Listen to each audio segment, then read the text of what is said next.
Alright guys, welcome to another interview.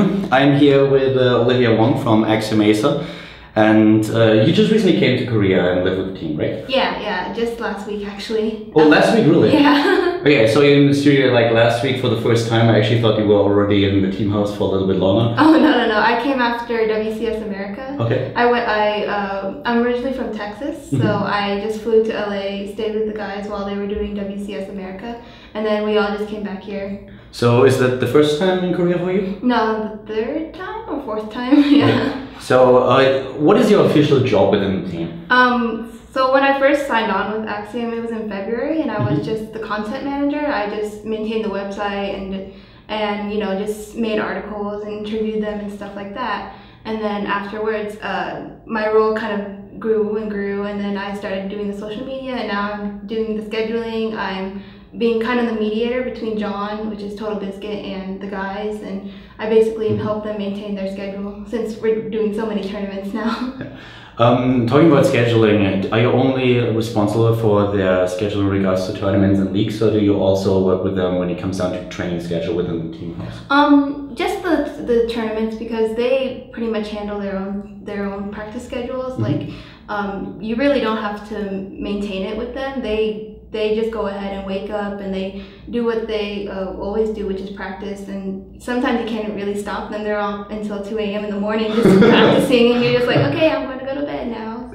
So you don't really have the problem that you have to motivate them? Yeah. They have their own motivation, their own passion about this stuff. So every single time we are actually like listening to interviews with Crank after like a match, I get kind of the impression that he's the one who kicks everyone's ass once they don't really play. Is that the case in the team house, or is that just like the impression that we get when we hear him talk? He's kind of like the big brother to them. Okay. Like, that's the sense that I'm getting, and that when I've talked to them, they're always like, you know, he's the captain and you can really feel it. And so if he does need to motivate them, then he can just be like yelling at them and stuff like that. And so yeah, I guess so. Yeah, didn't they have like in one of the videos, in one of the promotion videos, that they put out that hammer thing? So is he always running around with that and just hitting everyone on the head and like, practice another hour? No. So he doesn't need that? No, he doesn't need that. Well, what about Ryung? I mean, every time we have him here on camera, he's like the joker guy. He's always the guy who tries to be funny, and every single time when they have the walk-in, he stands behind Crank and he's always just poking him everywhere. Oh yeah, that's basically him in the team house too. He's actually taken Impact's new to the team house, and so he's adjusting to, you know, life without Kespa and like a rigid training schedule, and he's really taken into Ryung, which is like bossing him around now because he's the older guy. So he's always like, fill my drink. So Impact has to do it. So does Impact really put up with that at this point, or is he just telling them? Once or twice, and then after a while he's just like, go do it yourself.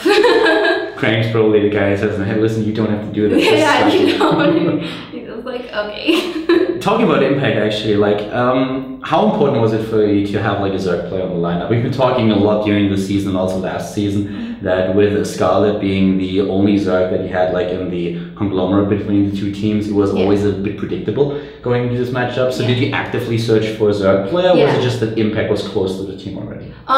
We actually didn't know Impact when he first signed on. It was the suggestion of Coach Ryung from Woojing Stars that he was the one that suggested Impact to us. We had no idea who he was.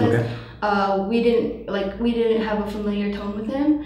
And so we were actively searching for a Zerg for a long time since Mia left and retired. We just couldn't find one that was willing to do with the salary that we had, or we could offer. They always wanted more salary. Right now, with our sponsorship situation, we couldn't really afford one of the higher paid Zergs. So we were still searching, and we were also like really focused on the fact that they have to mesh well with, you know, the personality of our team and the play style of our team. That's actually one of the things that I wanted to ask. Like, you get the impression the team is like really, really close and very tight. So how did after the coach suggested him and said like, listen, I have a really good Zerg player that you guys might want to consider, how did that work? Did he live at the team house for a little bit so that everyone could just like test him out and you could see if his personality would fit, or how did that work? Well, we talked about the person, like, because we had no idea who he was, or we had no relations with him. So we kind of went with the trust of Coach Ryu and said, okay, we'll try him on and see. Like right now he's on a trial basis, which is 3 months, and then he has a 3-month contract, and then if we want to extend it, he goes on for 9 months, which is to a total of a year. So how is he doing so far? Really good, actually. He's like, Rio was really on the spot with him. He really meshes well with the team. Like he has the same kind of Joker style, and he's really familiar and really friendly. But he's also really good at practicing. Like he doesn't slack off. He's really dedicated and really considerate of other people too. You mentioned earlier already that for him it was a bit of a change coming from a Casper regime. Like Casper usually has a very tight schedule in terms of how they schedule their day. So from what I understood in the team house for you guys now, it's a little bit more like you can actually like schedule your own practice. Is that right? Yeah. So how did he adjust to that? Pretty well actually. Like he just kind of did whatever he wanted to, which is not much, but practice actually. I mean, because he's out of school now, and so all he does is practice. And he occasionally goes back home to his family, who lives in Seoul too. Okay. So it's really easy for him, I guess. You said earlier that you don't really speak Korean, so you communicate in English with the team. Yeah. Is that an issue with Mekia, with Impact? Does he speak English? Or? He doesn't speak English, but he wants to. He wants to learn from me. That's something that they wanted. They kept telling like, oh, before I came to Korea, they were like, Olivia, when are you gonna come to Korea? I need to learn English. And I was like, okay. But yeah, he actively wants to talk to me, and he tries. So that's really good effort. I feel that most of the Axiom players have probably some of the best English that we have in the StarCraft 2 scenes if you look at the Korean professionals. But would it be like talking about like a team management right now? How big of a priority is it for you guys to have them speak like decent English so that they can actually not only represent the team, but also if there's a sponsor coming in, they get a little bit more exposure? Would it, for example, be like an option to have them have English lessons instead of only learning by talking to people? Oh yeah, I mean if they want to have, like, we don't force them to take English lessons or try to learn English. It's something that they want to do. I know that we were actually going to hire a Korean English teacher for Korean, because he was the one who actively wanted to learn, and like he was studying with grammar books and stuff like that. But in the end, that he decided that he didn't want the English teacher, and he just wanted to learn through casual talking. So I mean, if they want one, that's fine. We can schedule one. We can figure out like a tutor for them. But so far, it's kind of taken the toll where I like if they need English help, then I help them since I'm so readily available. Okay. The reason why you moved to Korea now is that it's easier for you to communicate with them and to organize their schedule, or is there something else behind it? And it's that, and the fact that I also produce all the content that's in Axiom, like all the videos that you see, I subtitled them and I recorded them. So it's just easier for me to be here and then you know, capture the moments that you don't really get to see when you're like far away and stuff like that. So where exactly can people actually see those videos? On Total Biscuit's channel, Total Biscuit at YouTube. Yeah. Do you guys have an extra playlist for that people can look up, or are they just sporadically in the video? I think there's a playlist. I think there's a playlist on Total Biscuit channel. And his channel is, by the way, if I'm not mistaken, Total Halibut on YouTube. So if you look for that, definitely check that out. Talking a little bit about your plans now, like how long do you plan to stay in Korea, and will you be part of like the team here in Korea now for a long time, or do you plan to go back to the States pretty soon? I'm gonna be here until December and then the holidays, so I get back to see my family. But I do hope to be here for a while, just because I really enjoy what I'm doing with Axiom. I mean, when I first got into esports and stuff like that, I was actually looking for a tournament job where you organize the tournaments like IPL 5 and stuff like that. But I just happened to end up with Axiom, and I really enjoy my time here. Just talking a little bit about like the Team League in general, like right now everything is going like perfectly for you guys. You're currently the #1 in the standings. You just crushed your biggest like competitor, Azul, with a 4-1. So how's the team spirit in general before a match? Are you guys afraid that they at some point will get a little bit too cocky and think, okay, we're going to win anyways? Or? Actually, you know, people were saying, oh, you don't have to worry. You guys don't have to practice. I mean, you guys are like so strong. Y'all guys can do anything y'all guys want. But you know, the past few days before the matches, completely serious. It's like a kind of tense situation in the house because everyone really wants to win and maintain that first place position, and they don't take it lightly. You know, it's not, oh, we can just slack off and we'll still win. It's practice and find a strategy, and then until they come here and play, it's like complete silence. They're focused.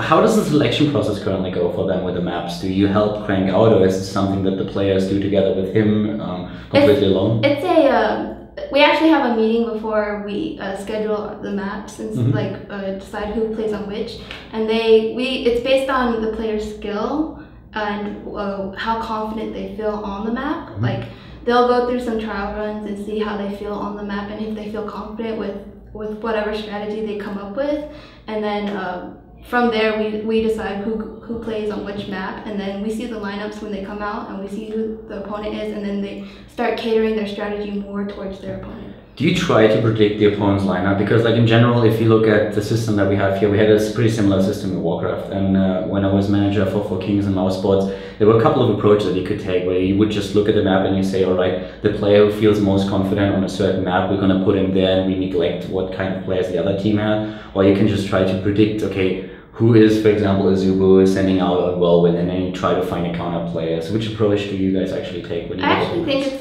sorry, I just like totally cut you off. But no. I was done. It's actually a mix of both. You know, we see how confident they feel on that map, and then based on that, we decide, okay, so Azubu has this many players, this many are Zerg, this many are Terran, and stuff like that, and this is probably where they'll put them based on like the map and how good it is to certain races, and from that we decide.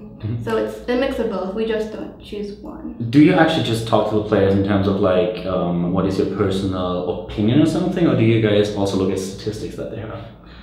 It's kind of like a personal opinion. I haven't really seen us look at statistics as much. I mean, like for example, we can see the statistics of Hart, and you know how his matchup against Protoss and the percentage of that, and we'll say from the statistics it looks like this is your worst matchup, and he'll be like, no, it's not my worst matchup. I think this is. No, like also thinking, and when you try to predict your opponent's play, one of the things like back in Warcraft, like we had like this rivalry going on. It was always 4 Kings, which was kind of my team together with like the old players like Ravi, Fury, and everyone you had there, and we had SK Gaming. And we saw at some points that SK Gaming sent the same player always out if one particular map was in the map pool, so we could always pretty safely predict who would be there. So something that you don't do right now, just try to look up the appearance of other players, or when another team comes out, which guy they're sending out on which map. Oh no, we do look at that. We look at all the VODs of that team. Whenever they have a team league or something like that, we look at all the VODs. We look at like which players is having like a really good streak, and they will probably come out because they're doing so well in certain matchups and stuff like that. Talking about the players and the selection, do you actually select the ace player before the match starts, or do you do that as soon as the situation arises? We kind of do it like we decide on someone before the match starts. Who would have been today? I think it would have been Innovation. Like right now, Innovation's been doing so well, you know, and I was sitting next to him in our practice room. I was just watching him, and he's just like casually, like just crazy, like he's constantly at the top, and I'm just like. That's we actually tried to analyze it early on stream, and I thought that Azubu was really in the most horrible position ever if it comes to the ace match, because they were relying mostly, like the Protoss players are inexperienced, so it kind of has to be a Zerg or a Terran. Yeah. You don't want to send it to Zerg out if there's the chance that Innovation's on the last map. So for you guys, it would be the perfect spot. You already knew a Terran would most likely come out, and they could go for whatever. So yeah. Must feel pretty good, I think. Yeah. One of the questions that actually came up in the Team Liquid thread when I asked what kind of questions I should also ask you is that Crank and also Ryung were talking about injuries like earlier this year. Is that currently an issue, or are any players on the team that have like wrist injuries or anything that is going to be a problem? So Crank still has his neck injury, his neck problem, and it occasionally like rises up. Like some days he'll just have this like sore neck, but he tries to power through it. And when there's a tournament that's going on, or like we have to prepare for a match, like we we actively buy like those pain patches, like I think they're called Slim Blast. And so I know right now Ryung and Craig are having painful wrists because they were practicing so much. I mean, so like it's a problem, but not as much as it would cause like any weaknesses, I guess. It's just like if you had a sore leg, I guess. Are they in treatment for that? Are they in treatment currently for that? Are they seeing someone to help out with that? No, I mean Crank used to see I think a physical therapist, but then since his neck got better, after he took a 3-week break, and after that his neck was feeling a lot better, so he didn't go to the physical therapist anymore. So just talking about the team now, like what are the next big things for you guys?